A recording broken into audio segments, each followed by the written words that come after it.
Welcome back in public news room. Army chief general Qamar Javed Bajwa की जेर सदारत कोर कमांडर्स कॉन्फ्रेंस हुई, जिसमें 218वीं कोर कमांडर्स कॉन्फ्रेंस में GHQ में मुनक्किद की गई और DGISPR के मुताबिक कॉन्फ्रेंस में खित्ते की जियो स्ट्रेटेजिक सूरत हाल का जायजा लिया गया। आपको अहम खबर से अपडेट करें। 218वीं कोर कमांडर कॉन्फ्रेंस GHQ में मुनक्किद हुई। सलमान अली आवान ब्यूरो इंचार्ज इस्लामाबाद हमारे साथ हैं, उनसे मजीद जान लेते हैं। सलमान, बताइएगा क्या कुछ डिस्कस हुआ, क्या बताया गया ISPR की तरफ से? एक तरफ तो कॉन्फ्रेंस के अंदर जो है वो खित्ते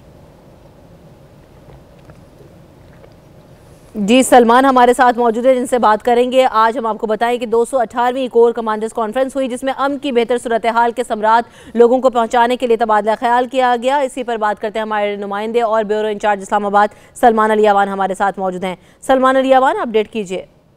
जी बिल्कुल, एक तरफ तो कॉन्फ्रेंस के अंदर जो है 218वीं कोर कमांडर कॉन्फ्रेंस थी, इसमें एक तरफ तो खित्ते की जियो स्ट्रेटेजिक सूरत हाल का जायजा लिया गया और उसके साथ ही खित्ते में क़याम के लिए जो नई कोशिशें हुई हैं, अफगानिस्तान में रिकंसिलिएशन का अमल जो है जारी है, उसके ऊपर भी कोर कमांडर्स कॉन्फ्रेंस की तरफ से इज़हार ख्याल किया गया और शुरा का कहना था कि पाकिस्तान जो है पूरे खित्ते में क़याम के लिए अपनी कोशिशें जो है जारी रखेगा। इसके साथ ही कंट्रोल लाइन और वर्किंग बाउंड्री की जो सूरत हाल है वो भी ज़ेर बहस आई और खासतौर पर मकबूजा कश्मीर में भारत की तरफ से, भारत की काबिज अफवाज की तरफ से जो कश्मीरियों को जुल्म और तशद्दुद का निशाना बनाया जा रहा है वो भी तेरे गौर आया और भारत की जो अफवाज जो है कंट्रोल लाइन के इस तरफ यानी पाकिस्तान की जानिब आज़ाद कश्मीर में जिस तरह से सिविलियन आबादी को निशाना बनाती हैं, तो दोनों सूरत हाल जो उसका जायजा लिया गया और इस बात पर इत्तफाक किया गया कि भारत की तरफ से किसी भी किस्म की जो मुहिम जो है उसका भरपूर अंदाज में जवाब दिया जाएगा।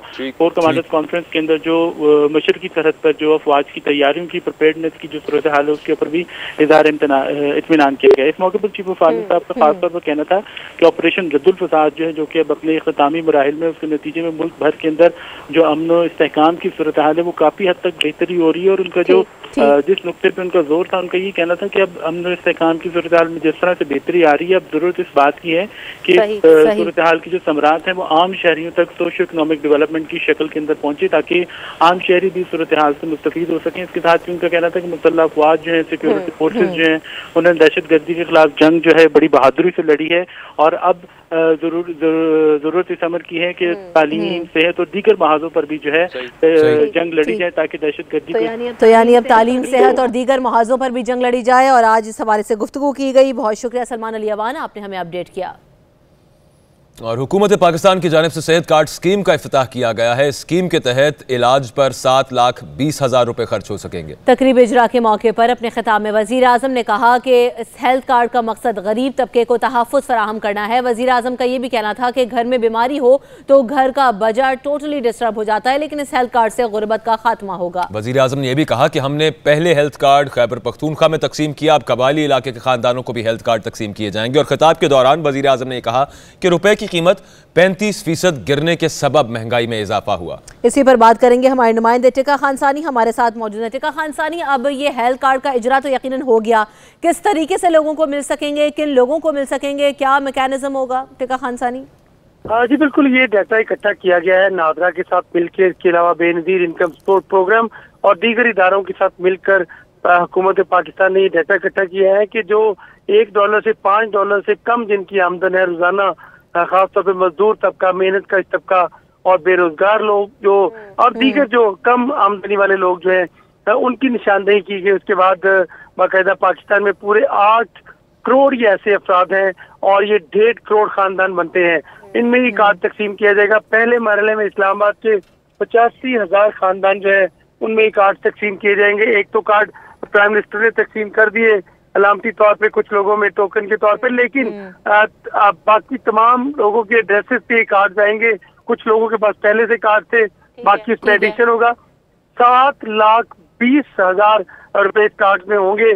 उसका ये इलाज की सहूलत मुफ्त तौर पे मैसर होगी और साथ ही इसके बाद फाटा के 100% खानदान जो है उनको मिलेगा कम अज कम अगले यानी मिड ऑफ अप्रैल में फाटा में भी इसकी एक्सेस हो जाएगी। उसके बाद पूरे पाकिस्तान में इसका दायरा पूरे पाकिस्तान में दायरा कार बढ़ाया जाएगा। पंजाब में भी यकीनन फाटा में भी तकरीबन तमाम लोगों को ये कार्ड दिए जाएंगे जो कि गुर्बत की लकीर के करीब हैं, उनका जो फ्री इलाज करवाया जा सकेगा। इस वक्त बराह रास्त आपको ले चलेंगे पीपल्स पार्टी के सीनियर रहनुमा कमरुज़्ज़मान कारा साहब मीडिया से गुफ्तगू कर रहे हैं। अगर वहाँ पे आपकी नेगेटिव ग्रोथ है तो आप कह रहे हैं कि मुल्क में रोजगार आम होगा, मैशत बहाल होगी, ये समझ लोगों को नहीं आ रही कि ये कैसे होगी।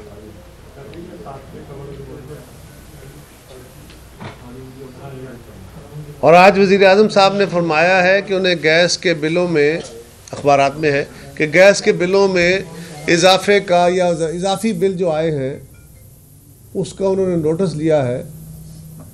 वज़ीर आज़म साहब की खिदमत में अर्ज़ है कि ये ज़ायद बिल नहीं आए हैं, बल्कि आपने जो रेट ज़ायद लगाए हैं, जो बिलों में नहीं, जो गैस के रेट्स में इजाफा किया है उसकी वजह से बिल ज़्यादा आए हैं। इसका आपके पास क्या इलाज होगा? आपने खुद ही तो आपके फैसलों की बदौलत। कमर जमान कारा मीडिया से गुफ्तगू कर रहे थे। दूसरी जानिब इस वक्त पंजाब हुकूमत के जिम्मेदारान साहिवाल सानेह के लवाहिकीन से मिलने के बाद गुफ्तगू कर रहे हैं मीडिया से। जितने एविडेंस आपके पास इस वक्त मौजूद हैं, जो बच्चा बयान दे रहा है उसमें जो ये डिलेइंग टैक्टिक्स इस्तेमाल किए जा रहे हैं, इंसाफ मिलेगा? देखिए, जो JIT होती है, एंटी टेररिस्ट एक्ट 1997 का सेक्शन 19, उसके तहत उसके पास 30 दिन होते हैं एविडेंस गैदर करने के लिए। तो अगर 30 दिनों के अंदर कोई भी एविडेंस गैदर हो जाता है तो वो मेरा नहीं ख्याल के डिले की वजह से कोर्ट उसको रद्द कर देगी। और इस केस में क्योंकि सारा मीडिया ने रिपोर्ट किया है, बड़ा एक्सटेंसिवली रिपोर्ट किया है, इनके बयानात इससे पहले कि JIT में बयान की सूरत में सफ़ाए मसल पर आए, मीडिया पर भी मौजूद है। तो लिहाजा मेरा नहीं ख्याल कि इस केस में इस बुनियाद पे कि जी इस तारीख को 10 दिन बाद या 12 दिन बाद जाके बयान इन्होंने अपना कलम बंद करवाया, इंसाफ नहीं हो सकेगा। क्योंकि जजेस को और अदालतों को भी पता है कि सूरत हाल क्या थी, पहले JIT में पेश नहीं हो रहे थे, और अदालतें जो हैं वो भी कॉमन सेंस और लॉजिक को फॉलो करती हैं। असल इशू ये था कि जो लवाहिकीन है उनको JIT पे एतमाद नहीं था।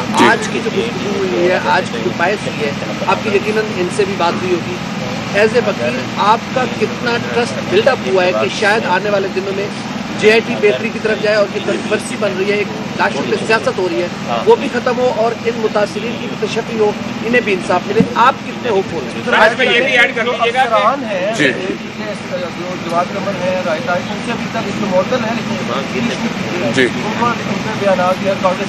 पहले मैं आपके सवाल का जवाब देता हूँ। एजाज शाह साहब ने बिल्कुल हमें तसल्ली कराई है कि जो अफसरान हैं उनके हवाले से भी तफ्तीश होगी, और जो भी ऑफिसर हाई अप जो है वो इसके अंदर जिम्मेदार है, इसके अंदर शामिल है, उनको भी शामिल तफ्तीश किया जाएगा और इंसाफ के कटहरे में खड़ा किया जाएगा। और दूसरी बात जो इन्होंने कहा कि हम किस हद तक होपफुल हैं, तो मुझे लगता है जी कि जिस तरह से आज एजाज शाह साहब ने बताया है, कल हम जाएंगे उस फाइल को देखेंगे, और अगर वो वैसे ही है जैसा कि वो बता रहे हैं तो यकीनन उसके ऊपर हमारी तसल्ली और तशफ़ी है। और मैं ये समझता हूँ कि अगर ऐसा नहीं होगा पाकिस्तान तहरीक इंसाफ की हुकूमत के दौर में, जो कि नया पाकिस्तान बनाने चली है, तो फिर नुकसान इन विक्टिम फैमिली का नहीं है, नुकसान पाकिस्तान तहरीक इंसाफ की गवर्नमेंट का है। और मेरा नहीं ख्याल ये अपना नुकसान होने देंगे। आई डोंट थिंक कि ये अफोर्ड करते हैं कि अपना नुकसान। ये बता दें कि आपसे पहले जो उनके वकील थे वो उनके मुताबिक सेट किया जा रहा है, उस हवाले से कोई यकीन दहानी करवाई है? जो इन्हें कॉल रिसीव हो रही थी उस हवाले से क्या? वो जो वकील साहब थे उनका अपना ज़ाती ये स्टेटमेंट था कि उनको थ्रेट किया जा रहा है, लेकिन जो विक्टिम फैमिली है इनका यही स्टेटमेंट था कि हमें किसी किस्म का कहीं से कोई थ्रेट नहीं आया। और जब से मैं इनकी वकालत कर रहा हूँ मुझे भी कोई थ्रेट नहीं आया। अगर उनको कोई थ्रेट आया है तो he has all the legal remedies available, वो अदालत में जाके FIR की दरख्वास्त दे सकते हैं अगर कोई थ्रेट आया तो। एहतशाम साहब, ये बताइए कि एहलकारों के खिलाफ तो CDD के जो थे उनके खिलाफ तो FIR दर्ज हो गई, लेकिन ऑर्डर उनको CDD के किस अफसर ने दिया? क्या उनको सिर्फ OSD बना देना ही काफ़ी है? उनके खिलाफ भी कोई, ये जो JIT है उन्होंने आपके साथ कुछ शेयर किया है, उनके खिलाफ भी किसी किस्म की कार्रवाई होगी, या जिन्होंने सिर्फ फायरिंग की है उनके खिलाफ ही सब कुछ होगा? अगर उनके खिलाफ कोई कार्रवाई नहीं होगी तो मेरे ख्याल में साहिवाल सानेह में और मॉडल टाउन सानेह में फ़र्क नहीं रहेगा। तो ये इस चीज़ की यकीन दहानी हमें कराई गई है कि जिन लोगों के हुक्म से ये वकूआ हुआ है, या ये ऑपरेशन जिसको सो कॉल्ड वो कह रहे हैं, उनको भी कटहरे में खड़ा किया जाएगा, और वो जो भी अफसरान हैं उनको भी शामिल है। JIT ने बिल्कुल अभी तक जो उन्होंने बताया हमें, उन्होंने कहा है कि हमने प्रोब किया। उन्होंने तो यहाँ तक कहा कि हमने कॉल डेटा रिकॉर्ड्स भी निकलवाए हैं। और एक और बड़ी इंपॉर्टेंट चीज़ इसके हवाले से, क्योंकि उमैर जो बच्चा जिसका वो बयान है, उसने बताया अपने बयान में कि जो पुलिस वाले CTD एहलकार वहाँ पर आए थे, उन्होंने आते ही साथ जब गाड़ी रोकी तो सबसे पहले जीशान को फायर मारे थे। उसके बाद उनमें से एक पुलिस एहलकार ने फ़ोन पर किसी से रब्ता किया और फ़ोन बंद किया, और फायरिंग रोक दी गई तब, फिर फ़ोन बंद किया, फिर अपने साथियों को इशारा किया, फिर दोबारा फायरिंग। इसका मतलब है they were taking orders from somewhere. तो वो कौन है, इसकी तशखीस JIT करेगी। शबाज गिल साहब, आपसे एक सवाल है कि ये तो खलील की फैमिली है, ज़ीशान की फैमिली के साथ क्या अपडेट है, उसको आप क्या डिक्लेयर करते हैं? जी, उस सिलसिले में जैसा कि आपको पहले पता है, इस वक्त बैरिस्टर एहतशाम मीडिया से गुफ्तगू कर रहे थे, जो कि लॉयर हैं खलील के भाई जलील की, और सानह साहिवाल के हवाले से उन्होंने पिटिशन दायर की, उसके मुतालिक आगाह कर रहे थे। हम एक बार फिर चलेंगे बराह रास्त, फवाद चौधरी मीडिया से गुफ्तगू कर रहे हैं। फ़ायदा होगा, और यहाँ पर मैं आमिर कैनी साहब का बड़ा मशकूर हूँ कि इन्होंने पहले ही मरहले में जो हमारे तमाम जर्नलिस्ट हैं जो वो और हमारे जो आर्टिस्ट हैं उनको इस प्रोग्राम में शामिल किया है। यानी वो हमारे जो वर्कर्स हैं, जो हमारे अखबारों में काम करने वाले जो वर्कर्स हैं, हमारे कैमरामैन दोस्त हैं, हमारे सहाफ़ी दोस्त हैं जो फील्ड में काम करते हैं, उनके लिए इन्होंने ये एक खुसूसी पैकेज किया है, और इंशाल्लाह ये तो तमाम तबकात हैं ये भी शामिल होंगे इस सारे प्रोग्राम में। तो आमिर साहब, आप ज़रा हमें थोड़े से खदोखाल इसके पहले सारे हमें बता दें। मिनिस्टर साहब, मैं थोड़ी सी बात करना चाहूँगा कि नेशनल प्रेस क्लब समेत तमाम जो हमारी इलेक्टेड बॉडीज़ हैं उन्होंने ये फैसला किया है कि जो लोग तनख्वाहें अदा नहीं करते, जब भी बेदखलियाँ करते हैं, हम प्रोटेस्ट के तौर पर इब्तदाई तौर पर उनके जो माइक हैं वो हटा रहे हैं। यहाँ पर मैं ये बात करूँगा कि अब्बास शबीर जो समा के रिपोर्टर हैं, उन्होंने हमें बताया है कि हमारे इदारे से एज पर कॉन्ट्रैक्ट लोगों को निकाला गया और वो अपने वाजबात लेकर गए हैं, और उन लोगों को कोई एतराज़ नहीं। हम हमेशा इदारों के बका के लिए काम करते आए हैं, और हम अब भी, मैं ये वाजे करूँगा कि हम इदारों को फलता फुलता देखना चाहते हैं, लेकिन अगर 4 इंशाल्लाह ये तो तमाम तबकात हैं ये भी शामिल होंगे इस सारे प्रोग्राम में। तो आमिर साहब, आप ज़रा हमें थोड़े से खदोखाल इसके पहले सारे हमें बता दें। क्योंकि 4 माह से लोगों को तनख्वाह नहीं मिल रही और किस तरह वो गुजर बसर हो रहा है। मैंने पहले भी आपसे अर्ज़ किया था कि आप सरप्राइज विजिट करें और आप जाके देखें कि उन लोगों की क्या हालत है। तो एहतजाज के तौर पर आज हम 3 लोग जो चैनल्स हैं उनका माइक उठाएंगे, और कल हम यकीनन समा के दफ्तर जाएंगे और उनसे पूछेंगे, अगर वहाँ के वर्कर्स ने हमें कहा कि आप हमारे राइट्स के लिए बाहर निकले, तो यकीनन फिर हम उनका माइक भी उठाएंगे और उनके लिए आवाज़ बुलंद। बाकी भी कौन कौन से हैं? एक्सप्रेस और एक्सप्रेस और बोल नहीं है, एक्सप्रेस में नहीं। चलो हम छोड़ दो, जो माइक बना रहे हैं तो हम कम से कम वो तो उतार देते हैं। बहुत शुक्रिया। अब लोग तशरीफ रखिए, बैठे जी। चलिए, बिस्मिल्लाहिर्रहमानिर्रहीम, औज़ु बिल्लाहि मिनश शैतानिर रजीम। बस ठीक हो गया, जो हैं वो अभी बिल्कुल आपका हक है, जैसे आप लोगों की तंजीम और जो मामलात हैं वो आप करें। तमाम साफ़ियों का, भाइयों का, कैमरामैन, जितने लोग यहाँ मौजूद हैं, सबका मैं शुक्रगुज़ार हूँ। थैंक यू वेरी मच, आप लोग तशरीफ़ लाए, और ये जो इतना बड़ा इनिशिएटिव है, जो प्राइम मिनिस्टर साहब का जो विज़न था, क्योंकि आपको पता है कि क्रिकेट की दुनिया से के बाद जो उनकी जो खेल की मामलात थे, उसके बाद जो पहला उन्होंने इनिशिएटिव लिया भी था वो हेल्थ ही था। तो मैं उनको शुक्रगुज़ार भी हूँ कि उन्होंने ये हेल्थ की मिनिस्ट्री का एतमाद किया मेरे पे। और सच तो ये है कि जितने मिनिस्टर्स बैठते भी हैं कैबिनेट में, तो खान साहब का बड़ा प्रेशर होता है काम को तेज़ करने का। जो टाइम लगा वो इसलिए लगा कि एक तो सारी पॉलिसी बनानी थी, और प्लस एडिशनली क्योंकि आपको पता है पेपर रूल्स हैं, सब कुछ है, वो टाइम टेकिंग होते हैं। तो हम बहरहाल एंड ऑफ द डे अल्हम्दुलिल्लाह हम अब इस काबिल हुए कि हमने ये एक बड़ा प्रोग्राम लॉन्च किया है जो हेल्थ से इंसाफ कार्ड है। तो इंशाल्लाह ये इस कार्ड का बेसिक खदोखाल मैं आपको बता देता हूँ। ये बेसिकली जो उसकी अमाउंट है वो 7,20,000 है।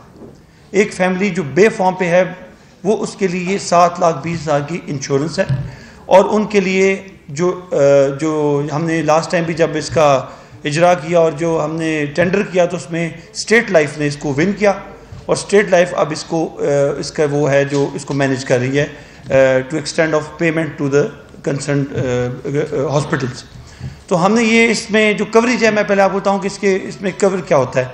इसमें जनरली एक ऑर्गन ट्रांसप्लांट जो कि बहुत महंगा है, उसके अलावा तमाम तर चीज़ें, हार्ट सर्जरी, हार्ट स्टंटेड जो स्टंट्स हैं वो, उसके अलावा आपका डायलिसिस, डायबिटीज़ की मैनेजमेंट, कैंसर की मैनेजमेंट, जच्चा बच्चा के तमाम इश्यूज उस पर कवर्ड हैं, और एमरजेंसी, एक्सीडेंट्स, ये जितनी चीज़ें हैं तकरीबन ये उसके अलावा तमाम तर चीज़ें इसमें कवर हो जाती हैं।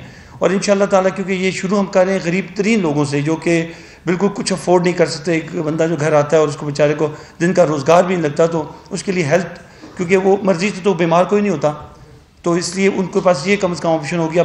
7 लाख 20 लाख की बहुत बड़ी कवरेज है। ये पाकिस्तान की तारीख में किसी गवर्नमेंट ने इतना बड़ी इन्वेस्टमेंट गरीब लोगों में नहीं की। और ये खान साहब का कोई विजन था हमेशा से, जब पार्टी बनी तब भी ये विजन था, आज भी ये कि जो गरीब तरीन तबका पाकिस्तान का उसको संभालना है, उसको ऊपर लेके आना है, उसको उस सतह गुर्बत से ऊपर लेके आना है उसको। जैसे चाइना में रिवोल्यूशन आई है, ये ज़रूरी है। जब सेहतमंद नहीं होता, रोज़गार भी नहीं कमाता, उसका इम्पैक्ट बहुत ज़्यादा होता है, सोसाइटी में भी होता है और स्पेशली उस बंदे के घर पे बड़ा इम्पैक्ट होता है। तो ये कार्ड किया है। प्लस एडिशनली ये कवर करने के बाद इसमें जो जाएगा उसको 1000 रुपया ट्रांसपोर्ट के चार्जेस भी मिलेंगे।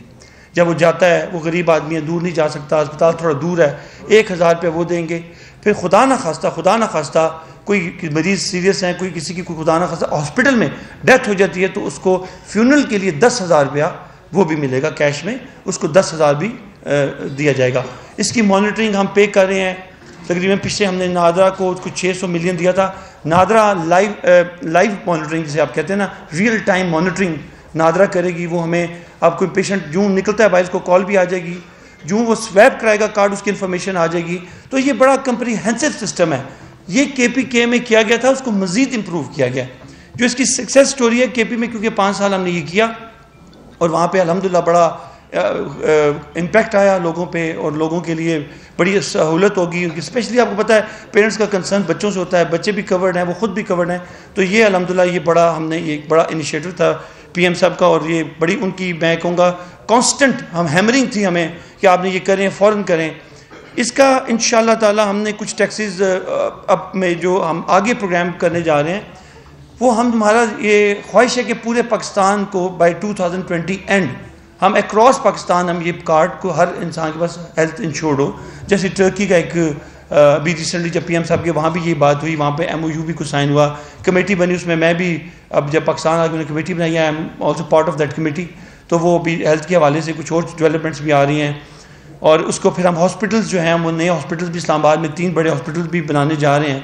और किंग जो हैं सऊदीया के, वो आ रहे हैं, वो एक आध बड़े हॉस्पिटल की ओपनिंग भी करेंगे। मतलब वो उसकी जो भी करते हैं सिलसिला वो करेंगे। बाकी हाँ, तो बाकी मामला भी इंशाल्लाह चलेंगे। ये आपको इंशाल्लाह अश्योर करते हैं कि हमारा फोकस, इस गवर्नमेंट का फोकस पाकिस्तान की वो अवाम है जो पिसी हुई अवाम है, जिसके पास कुछ नहीं है, उसको स्ट्रेंथन करना, उनको इलाज मुआवजा देना, उनके और उनके बच्चों की तालीम का ख्याल करना, ये हमारा टारगेट है। इंशाल्लाह इसको अचीव करेंगे। तरीका क्या होगा अप्लाई करने? जी, इसका तरीका ये है कि इसका जो बुनियादी चीज़ है वो तो है, जो बिस्क का भी नया इंफॉर्मेशन जो डेटाबेस है हम उसे यूज़ करें, तो वो ऑटोमेटिकली जो $1, $2 और $3 जिनकी आमदन इससे कम या इसके बराबर है, वो लोग आइडेंटिफाई करके हम उनको बुलाएंगे या उनको बल्कि पहुँचाएंगे। कई जगह पे हमने ये स्टेट लाइफ की क्योंकि एग्रीमेंट के अंदर है, तो उनके घर डिलीवरी होगी, कार्ड उनको मिलेंगे, उनको पूरा तफसीलात साथ मिलेंगी, उनके साथ उनको कोई उनको तरद्दुद नहीं करना पड़ेगा। इंशाल्लाह ये कार्ड उनके घर तक जाएगा। पहला जो फेज़ है उसमें हम खुद उनको बुला रहे हैं, ताकि एक लोगों को ये, एक मीडिया आप लोगों के हवाले से लोगों को ये ज़रा इत्ला हो जाए, पता लग जाए कि ये चीज़ है, आपने यूज़ करनी है, कैसे करनी है। तो बेसिक मकसद ये है। बाद में ये कार्ड की डिलीवरी इंशाल्लाह उनके घरों तक जाएगी और वो उनको कोई आगे पीछे जाने की जरूरत नहीं, वो straight away they need to go to the hospital और वहाँ जाके वो इंशाल्लाह इसको यूज़ कर सकेंगे।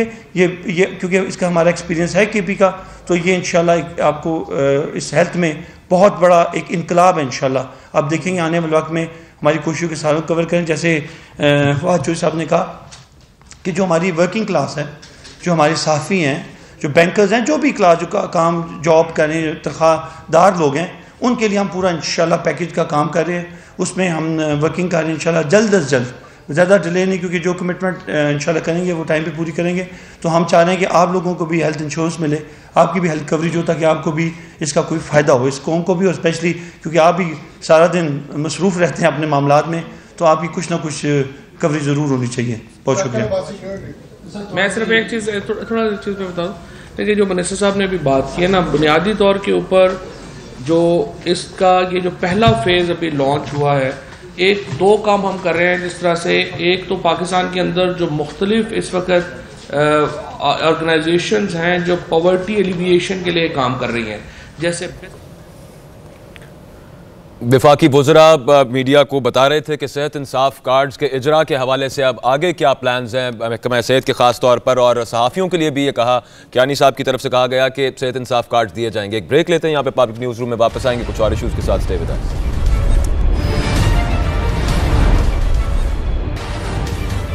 Welcome back. बात करते हैं अरकान सिंध असम्बली कानून साजी के बजाय कुछ और ही करते हुए दिखाई दे रहे हैं। जबान दराजी का मामला है क्योंकि एक दूसरे पर जाती हमले किए जा रहे हैं असम्बली फ्लोर पर और मीडिया कैमरों के सामने। क्या हुकूमत, क्या हिज़्ब इख्तिलाफ, सब जमहूरी रिवायात को बालाए ताक रखते हुए मुखालिफिन के नाम पर किरदार पर कीचड़ उछाल रहे हैं। इंतहाई नामुनासिब अल्फाज का इस्तेमाल किया जाता है। अब गुज़श्ता रोज़ सिंध असम्बली में अपोजिशन लीडर फिरदौस शमीम नकवी ने वज़ीर बल्दियात सईद गनी के काम पर तनकीद की तो जवाब में सईद गनी ने उन पर जाती हमले शुरू कर दिया और नाम भी बिगाड़ा। कहा क्या, देख लीजिए। इनके करतूतों से तो मुल्क नहीं चल रहा है, तो जाहिर है कि असम्बली कहाँ से चलेगी। अल्लाह माफ़ करे, इन जैसे लोग जब हुकूमतों में आते हैं तो जो हशर इस मुल्क का कर रहे हैं वो सब आप देख रहे हैं। तो ये बहरहाल इनके अंदर है प्रॉब्लम।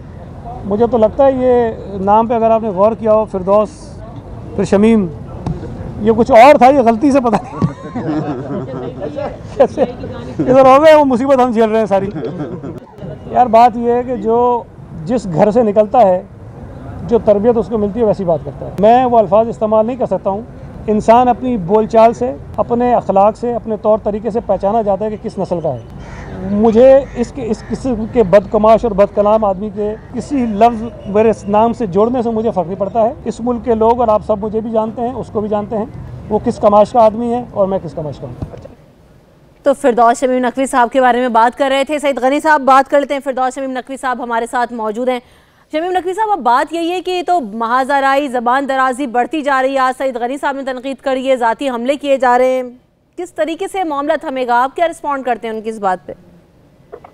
मुझे नहीं समझ में आ रहा वो क्या कहना चाहते हैं। वो जो कह रहे हैं वो खुद अपनी जबान के ऊपर गौर कर लें तो उनको जवाब खुद मिल जाएगा।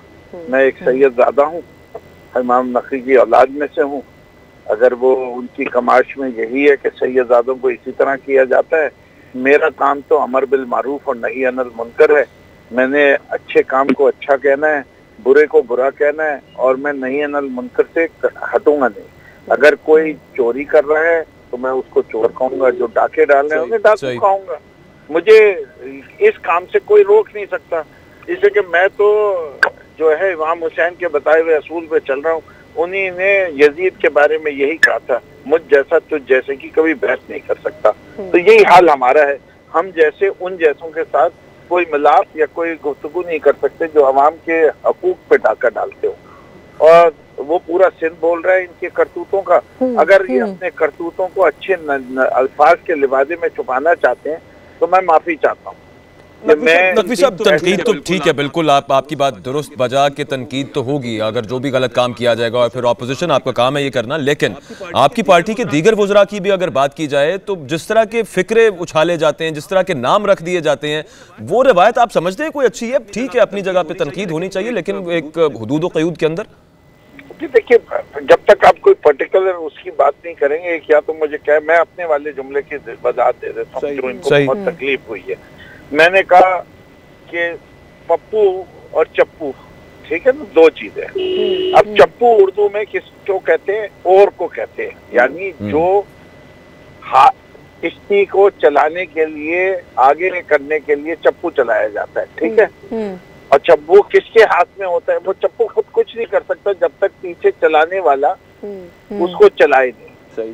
जब हर चीज पे वो तकरीर शुरू करते हैं कि मेरे चेयरमैन बिलावल भुट्टो जरदारी ने मुझसे कहा और मैंने किया, तो मैंने उनको, क्योंकि वो पप्पू हैं तो, और ये उनके कहने पे काम करते हैं, तो इसको चप्पू कहा है। ये उर्दू अदब में कोई इसके अंदर कोई आप बता दीजिए कौन। लेकिन इन सारी बातों के पेश नज़र जो मामलात हैं, जो असल मामलात असम्बली में डिस्कशन होने चाहिए, वो नहीं होते। एक दूसरे पर ज़बान दराजी और इल्ज़ामात के बाद सेशंस मुलतवी हो जाते हैं, तो उसकी वजह से आवाम सफ़र कर रहे हैं यकीनी तौर पे। आपको ये बताऊं, असल में आवाम का लेवल भी बढ़ना चाहिए, मैं आपकी उस बात से इख्तिलाफ नहीं कर रहा, लेकिन अनफॉर्चुनेटली इस मुल्क के हुक्मरानों ने मेरे मुल्क के 60% लोगों को जाहिल रखा हुआ है, ठीक है। इसलिए कि उन्होंने इनको तालीम से ज़ेवर नहीं दिया।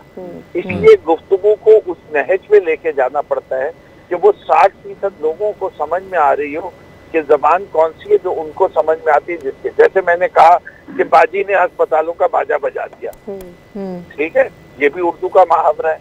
इसके अंदर क्या एतराज हो सकता है किसी को? बाजी ने बाजा बजा चुकी है, अस्पतालों का हाल जाके देख लीजिए, जाइए खुद आप लोग सांगड़ में जाके देखिए, अगर आप ना कहें कि उस अस्पताल के बाजे बज रहे हैं। ठीक है, ठीक है, बहुत शुक्रिया। हमारे साथ फिरदौस शमीम नकवी साहब मौजूद थे और अपना मौक़िफ़ सामने रख रहे थे। वो ये कह रहे थे कि वो अपोजिशन से उनका ताल्लुक है और जहां पर कोई गलत काम होगा वहां पर वो उसकी निशानदही करेंगे। हम आगे बढ़ते हैं, कुछ बात कर लेते हैं धाबेजी पंपिंग स्टेशन के सेक्शन और फीडिंग चैनल्स की सफाई के मामले की। तो गुज़श्ता रोज से शहर के मुख्तलिफ इलाकों को पानी की फराहमी बंद है और ये बताया गया है कि बंदिश का सिलसिला 5 फरवरी की सुबह 10 बजे तक जारी रहेगा। इसी दौरान पंपिंग स्टेशन के सेक्शन और फीडिंग चैनल्स की मरहलावार सफाई की जा रही है और इसी दौरान निज़ाम आब K3 और K2 से शहर को पानी मामूल के मुताबिक फराहम किया जा रहा है। बिलाल खान हमारे नुमाइंदे साथ मौजूद हैं। बिलाल, कौन कौन से इलाके इस सफाई की वजह से जुज़वी तौर पर मुतासर हो सकते हैं, बताइएगा।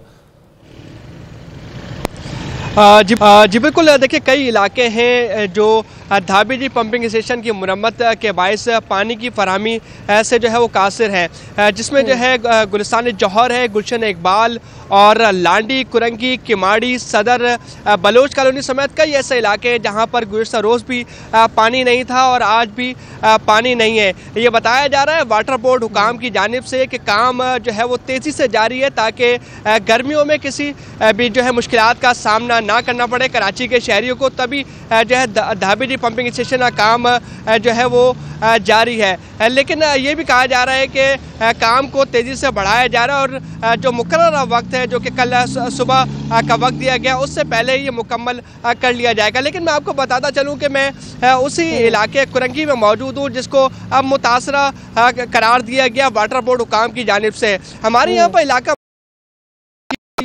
है कि धाबेजी जो पंपिंग स्टेशन है वो तो 3 रोज़ के लिए बंद किया गया, लेकिन इस जगह पर जो कि 36C कुरंगी है यहाँ पर 10 साल से पानी नहीं है, जिसकी वजह से यहाँ पर टैंकर्स के ज़रिए पानी यहाँ पर डलवाया जाता है और शहरी अपना जो है गुजर बसर कर रहे हैं। शहरियों ने ये भी जो है शिकायत की कि वाटर बोर्ड हुकाम को मुतादिद बार इसकी शिकायत तहरीरी तौर पर दर्ज करा चुके हैं, लेकिन वाटर बोर्ड हुकाम की जानिब से कोई इकदाम नहीं किए गए।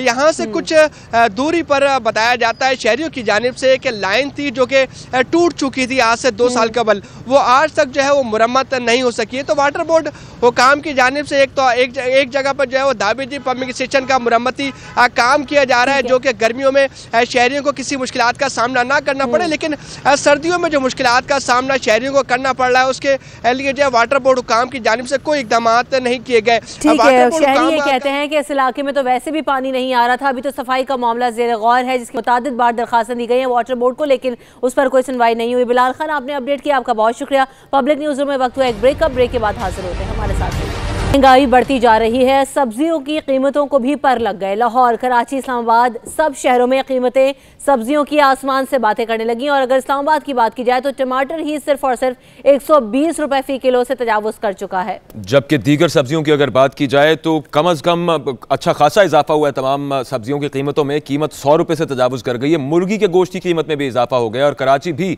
महंगाई के इस तूफान से महफूज नहीं रहा। यकीनन मुख्तलिफ सब्जियों और फलों की कीमतों में इजाफे की खबरें सामने आ रही हैं, चाहे वो इस्लामाबाद हो, लाहौर हो, कराची हो, तमाम शहरों में जो कीमतें हैं वो आसमान से बातें करने लगी हैं। टमाटर की कीमत 120 रुपए किलो से तजावुज़ कर गई और लाहौर में भी ना सिर्फ टमाटर महंगे हो गए हैं बल्कि जो चिकन है वो भी महंगा मिल रहा है। आलू प्याज की कीमतों में भी बतदरीज इजाफा देखा गया है।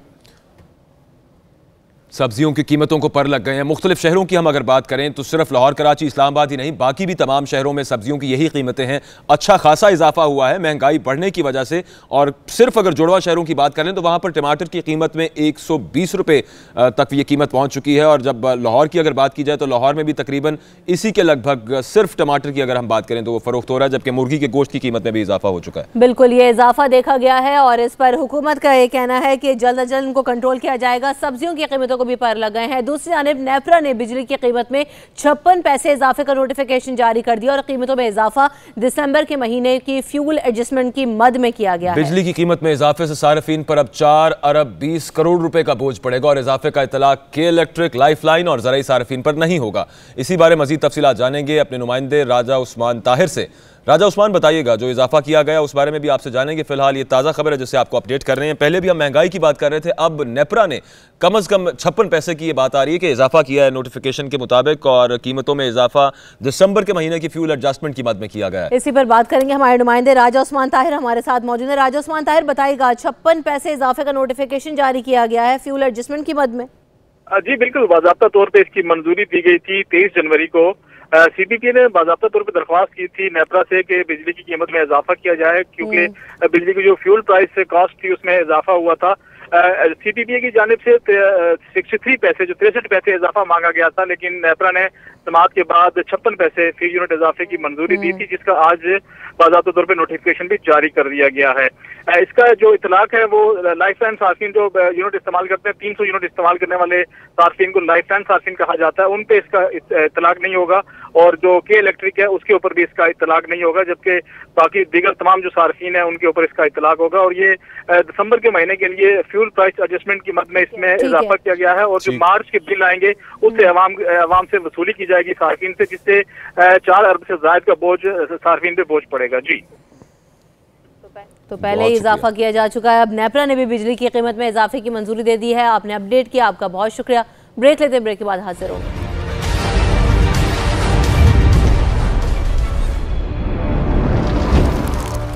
जैज़ कैश ऐप से करें सब कुछ अपने मोबाइल फोन से, फौरन पैसा नहीं, जैज़ कैश। सीखने वाले अब सिखाने लगे हैं, बढ़ने लगे हैं तो पर फर्श पे जब आए बीमारी, इसीलिए डेटॉल सरफेस क्लीनर मिटाए 100 किस्म के दाग और करे जरासीम का खात्मा। मामा ने डेटॉल का धुला। अब ट्राई करें सरजमीने अरब की खुशबू ऊद। दूध टाइम।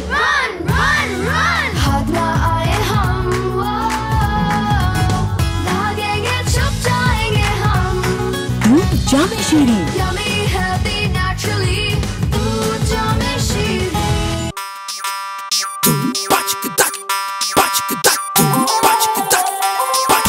टेढ़ा कट, तिरछा कट, छोटा कट, मोटा कट, कट कट लगा कट। आओ झटपट वाला कट, उल्टा निराला कट। वाला कट, आओ वाला कट। कट कट, उल्टा कट, कट कट लगा कट। कैसे बनेगा बिना कट वाला शेप? बिना कट वाला शेप बनाना है तो सही टूल उठाना है। तो फिर अपना रेजर छोड़ो, जिलेट ब्लू 3 चलाओ, जिसके 3 क्रोमियम ब्लेड से मिले स्मूथ शेप का मजा, वो भी हर शेप सिर्फ 10 रुपए में। अब बिना कट फटाफट, बिना कटे फटाफट, बिना कट फटाफट, बिना जिलेट ब्लू 3 बनाए हर शेप सिर्फ 10 रुपए में।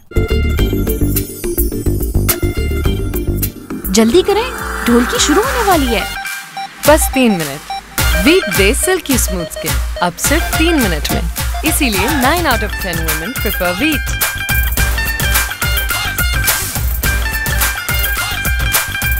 इस वेडिंग सीजन रहे हमेशा रेडी विद वीट और अपनी तैयारी मुकम्मल करें by winning branded makeup kits. बस हमें मिस्ड कॉल दें और ट्यूब पर लिखा कोड इस्तेमाल करें। Just wheat it. बैग के पैसे एक्स्ट्रा लगेंगे। लाई हूँ। बैग पर बचाया और फिनाइल पर लुटाया। मतलब फिनाइल के मुकाबले में डेटॉल दे महीने भर की सफाई आधी कीमत में। यही नहीं, डेटॉल सरफेस क्लीनर मिटाए 100 किस्म के दाग और करे जरासीम का खात्मा। डेटॉल। क्या आपके बाल इतने मजबूत हैं कि वो ले सकें डैमेज ब्रशिंग और ब्लो ड्राइंग का? ऐसे डैमेज के लिए आपको चाहिए शैम्पू से कुछ ज्यादा। Try Pantene. इसमें है ऑयल की ताकत लिए प्रो विटामिन फॉर्मूला जो दे नरिशमेंट और मजबूती जड़ों से सिरों तक। सुपर स्ट्रॉन्ग, सुपर थिक, सिर्फ 14 दिनों में, because strong is beautiful. Pantene. शादी है तो कोको कोला तो जरूर होगी। तो चलो, आज बहुत मजा आएगा। दिल दे के दुनिया तो कौन डरे, तुझ मेरे।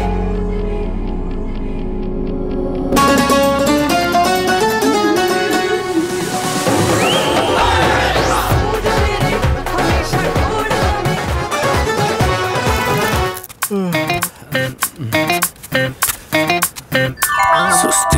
सुस्ती सुस्ती सुस्ती सुस्ती सुस्ती सुस्ती कुश्ती कुश्ती कुश्ती कुश्ती कुश्ती कुश्ती ले आ चुस्ती चुस्ती चुस्ती चुस्ती चुस्ती।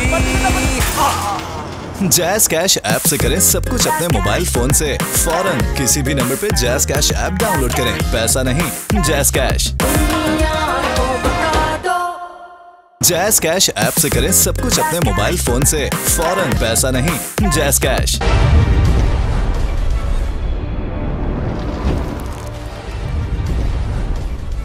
Welcome back. पुलिस ने सुप्रीम कोर्ट रजिस्ट्री के बाहर से मशकूक शख्स को गिरफ्तार कर लिया और मुलजिम से भारतीय करेंसी बरामद कर ली गई है। मुलजिम सलामत अली का कहना है कि वो भारतीय शहरी है और 1981 में अगवा करके पाकिस्तान लाया गया था। भारत वापसी के लिए हाई कोर्ट में केस भी इसने दायर कर रखा है। तो आपको बताते जाएं कि भारतीय शहरी है एक, जिसके पास से भारतीय करेंसी भी निकली है और इस शख्स को गिरफ्तार कर लिया गया है। मुलजिम का नाम बताया गया है सलामत अली, जो ये कहता है कि भारतीय शहरी है वो और 1981 में अगवा करके उसे पाकिस्तान पहुंचा दिया गया।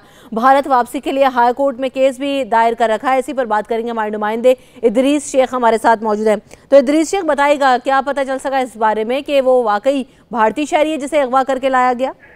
जी बिल्कुल, इस पर तो जो है इस वक्त पुलिस की इन्वेस्टिगेशन जारी है। सुप्रीम कोर्ट लाहौर रजिस्ट्री के बाहर से ये गिरफ्तार किया गया है कुक शख्स। और आज यहाँ पर जो सिक्योरिटी पर मामूर एहलकार थे, जब उन्होंने इस शख्स की तलाशी ली तो इसके कब्जे से भारतीय, अमरीकी और सऊदी अरब की करेंसी समेत मुख्तलिफ ममालिक की जो है वो करेंसी भी बरामद की गई। और दौरान तफ्तीश यहाँ पर सिक्योरिटी पर मामूर एहलकारों ने जब इस बंदे से पूछा तो उसका ये कहना था कि वो भारत से आया हुआ है और वो वापस जाना चाहता है। इस सिलसिले में उसने लाहौर का हाईकोर्ट में भी केस दायर कर रखा है। इस पर जो यहाँ पर सिक्योरिटी पर मामूर एहलकार थे, उन्होंने फौरी तौर पर इसको गिरफ्तार कर लिया और थाना पुरानी अनारकली मुंतकिल भी कर दिया। इस सिलसिले में यहाँ पर सिक्योरिटी पर जो मामूर एहलकार थे, उनका ये कहना था कि इससे मजीद इन्वेस्टिगेट किया जाएगा और इस सिलसिले में जो है रिपोर्ट तरजीही बुनियादों पर जो है वो आला अफसरान को भी पेश की जाएगी। जिसके बारे में कह रहा है कि अगवा करके मुझे पाकिस्तान लाया गया, किस पर इल्जाम धर रहा है अगवा का? ये इस सिलसिले में तो ये शख्स कोई भी तफसील नहीं बता सका, लेकिन इसका कहना यही है कि इसको अगवा किया गया और 1981 में कुछ लोग थे जो इसको पकड़कर यहाँ पर ले। इसने अपनी वालदा का भी नाम जो गायत्री देवी बताया है और वालिद का नाम भी इसने बताया धर्मेंद्र लाल। बहुत शुक्रिया इदरीस शेख, आपने हमें तफसील से आगाह किया। और शेख रशीद की सियालकोट आमद पर पीटीआई कारकुनान की बड़ी तादाद उमड़ आई। कारकुनान की तरफ से बदनज़मी भी देखने में आई। फिरदौस आशिक अवान समेत दीगर रहनुमाओं के इस्तकबाल को पहुंचे। कारकुनान की जानिब से धक्कम पेल भी की गई है। मनाजिर आप मुलाहिजा कर सकते हैं। जब शेख रशीद साहब सियालकोट पहुंचे, पीटीआई के कारकुनान की एक बड़ी तादाद उनका इस्तकबाल तो वहां पर करने आई, लेकिन इस मौके पर बदनज़मी का मुजाहरा किया गया और फिरदौस, आप देख सकते हैं कि फिरदौस आशिक अवान साहब अभी वहां पर मौजूद थी शेख रशीद साहब के इस्तकबाल के लिए। बड़ी तादाद थी कारकुनान की, लेकिन बदनज़मी और धक्कम पेल आप फुटेज में देख सकते हैं। इसी पर बात करेंगे हमारे नुमाइंदा हमारे साथ मौजूद है मुबीन कमर। मुबीन, बताइएगा, धक्कम पेल हुई, इतने बड़ी तादाद में लोग पहुंच गए इस्तकबाल के लिए, क्या मामला रहा? जी बिल्कुल, जिस वक्त वफाकी वजीर शेख रशीद अहमद सियालकोट रेलवे स्टेशन के ऊपर पहुंचे तो तहरीक इंसाफ के कारकुन जो है वो वजीर आजम के मामले खसूसी उस्मान डार की क़यादत में बड़ी तादाद में रेलवे स्टेशन के ऊपर मौजूद थे। इस दौरान जो है वो वहाँ पर काफी धक्कम पेल हुई और डॉक्टर फिरदौस आशिक अवान जो है उनको रास्ता नहीं था दिया जा रहा, जिसकी वजह से 2-3 दफा उन्होंने कारकुनों से कहा, लेकिन जब कारकुन रास्ते से नहीं हट रहे थे तो डॉक्टर फिरदौस आशिक अवान ने एक कारकुन को जो है वो थप्पड़ मारा और उसके बाद जो है वो कारकुनों ने काफी जो है वो उसकी दुआई की। लेकिन जो तहरीक इंसाफ के सेंट्रल पंजाब के सदर हैं उमर डार, वो उन्होंने मामला जो है फौरी तौर पर रफा दफा करवा के डॉक्टर फिरदौस आशिक अवान जो है उनको उस हुजूम से निकाल दिया। तो हमारा मसला तो जो है वो उस वक्त मामला रफा दफा हो गया। तहरीक इंसाफ के कारकुन जो है वो आपस में धक्कमपेल करते रहे। तो इसी दौरान जो शेख रशीद थे उन्होंने भी सियालकोट रेलवे स्टेशन का मुआयना करना तफसीला, लेकिन जब कारकुनों की धक्कमपेल देखी तो उसी वक्त बाई रोड जो है वो समरे हाल के लिए रवाना हो गए। सिक्योरिटी डिटेल क्या थी यहाँ पर जब शेख रशीद साहब यहाँ पर पहुंचे? फिरदौस आशिक अवान साहब को जब रास्ता नहीं दिया जा रहा था? देखिए, सिक्योरिटी एहलकार उसमें मौजूद थे, लेकिन धक्कमपेल इतनी थी और कारकुन इतनी बड़ी तादाद में रेलवे स्टेशन सियालकोट पर पहुंच चुके थे कि जो सिक्योरिटी के चंद नौजवान थे एलीट फोर्स के, वो भी जो है वो इसी धक्कमपेल का शिकार हो रहे थे और बिल्कुल बदनज़मी की वजह से जो है वो एक दूसरे का दिफा भी नहीं कर पा रहे थे। जी ठीक है, बहुत शुक्रिया मुबीन कमर, आपने हमें अपडेट किया। और मियां नवाज शरीफ साहब की एक मरतबा फिर बात करेंगे तो अस्पताल में उनके मेडिकल टेस्ट मुकम्मल कर लिए गए हैं। सीनियर डॉक्टर्स पर मुश्तमिल बोर्ड ने नवाज शरीफ साहब के टेस्ट किए हैं। नवाज शरीफ का अब अल्ट्रासाउंड किया गया है, सीटी स्कैन भी किया गया है, तो नवाज शरीफ साहब के मेडिकल टेस्ट मुकम्मल कर लिए गए हैं। इसी बारे में बात करेंगे, हमारी नुमाइंदा दुआ मिर्जा हमारे साथ मौजूद होंगी, उनसे बात करेंगे। मियां नवाज शरीफ के अस्पताल में मेडिकल टेस्ट मुकम्मल कर लिए गए और अब जो मजीद टेस्ट किए गए हैं उनमें उनके अल्ट्रासाउंड किए गए हैं और सीटी स्कैन भी किया गया है। दुआ मिर्जा हमारे साथ मौजूद है। दुआ, बताइए तफसील। नवाज शरीफ की ताज़ा तरीन सूरत हाल की बात करें तो आज भी 2 घंटे से ज़ायद उनको न्यू ओपीडी में रखा गया और सिटी स्कैन किया गया है, उनके सीने का एक्सरे किया गया है। इसके अलावा मेडिकल बोर्ड सुबह बैठेगा और रिपोर्ट आने के बाद ही विलाया अमल तय करेगा। नवाज शरीफ के बाएं गुर्दे में कल 3 मिलीमीटर की 2 पत्थरियां डायग्नोज हुई थी, लेकिन आज केराटिन वैल्यू 1.4 है अस्पताल से राय के मुताबिक, और डॉक्टर का ये कहना है कि तमाम जो इलाज है वो मुमकिन है पाकिस्तान में ही, इसलिए कहीं और शिफ्ट करने की कोई जरूरत नहीं है। इसके अलावा मरीज नवाज हमें अपडेट किया। और नवाज शरीफ की तिब्बी बुनियाद पर जमानत की दरखास्त पर इस्लामाबाद हाई कोर्ट ने अबूरी तहरीरी हुक्मनामा जारी कर दिया है। हुक्मनामे में कहा गया है कि नवाज शरीफ के वकील ने मेडिकल रिपोर्ट्स अदालत में पेश की। नवाज शरीफ ताज़ा तरीन मेडिकल रिपोर्ट्स पेश करें। अदालत ने फरीकैन को नोटिस भी इस हवाले से जारी कर दिया है। तो नवाज शरीफ की तिब्बी बुनियाद पर जमानत की दरखास्त पर इस्लामाबाद हाई कोर्ट ने अबूरी तहरीरी हुक्मनामा जारी कर दिया, जिसमें कहा गया है कि जो मेडिकल रिपोर्ट्स अदालत में पेश की गई वो पुरानी मेडिकल रिपोर्ट्स हैं, नई और ताज़ा तरीन रिपोर्ट्स पेश की जाएं। पब्लिक न्यूज़ रूम से अब तक के लिए इतना ही। रमशा कमल अकबर बाजवा को दीजिए इजाज़त। अल्लाह के बाद।